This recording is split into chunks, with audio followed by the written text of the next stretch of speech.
ایران کا جو پرخچے اڑے ہیں، بادشاہت ختم ہوئی ہے، اس کا وار آیا ہے حضرت عمر پر۔ یہ چونکہ ہوا حضرت عمر کے ہاتھوں،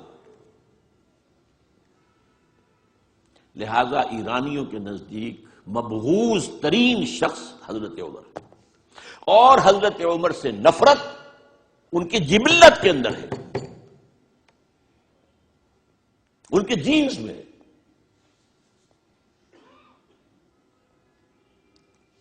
چنانچہ کس نے شہید کیا حضرت عمر کو؟ ابو لولو فیروز، ایک ایرانی غلام تھا حضرت مغیرہ کا رضی اللہ تعالی عنہ۔ اس نے آ کر حضرت عمر سے شکایت کی کہ حضرت مغیرہ جو ہیں ان سے مکاتبت میں کر رہا ہوں، وہ مجھ سے بہت زیادہ پیسے مانگ رہے ہیں۔ مکاتبت یہ تھی کہ غلام طے کر لیتا تھا کہ میں کمائی کر کے تمہیں اتنے پیسے دے دوں گا تو مجھے تم آزاد کر دینا، مکاتبت کہلاتا تھا۔ تو وہ اتنے پیسے مانگتے ہیں، بہت زیادہ زیادتی کر رہے ہیں۔ حضرت عمر نے پوچھا کہ تم کیا کیا کام جانتے ہو؟ اس نے گنوایا، میں یہ بھی جانتا ہوں، یہ بھی جانتا ہوں، یہ بھی جانتا ہوں، میں ترخان بھی ہوں، میں فلاں بھی ہوں، میں چکیے بھی بناتا ہوں، میں یہ بھی کرتا ہوں۔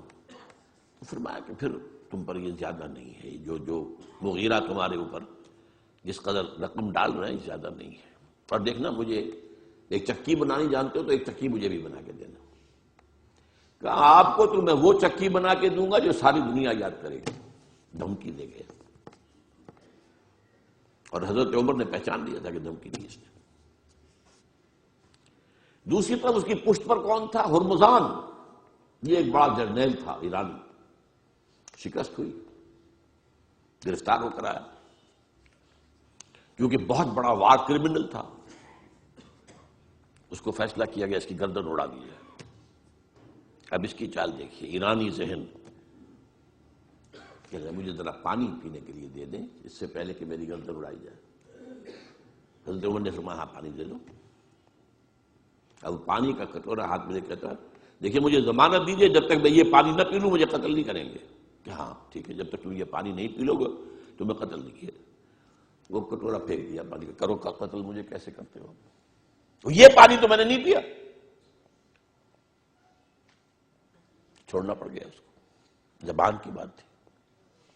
وہ تھا اس کی پشت پر ابو لولو فیروز، اور ابو لولو فیروز کے اب بھی اس کے جیسے ائمہ اہل بیت کے اہل تشیع جو ہیں وہ ان کے مقبروں کی صریخ بناتے ہیں، اس کے اوپر جالیاں، اس طرح اس کا ہے، اور حضرت ابو لولو فیروز کا حلقہ ہے۔ وہ قاتل عمر ہے رضی اللہ۔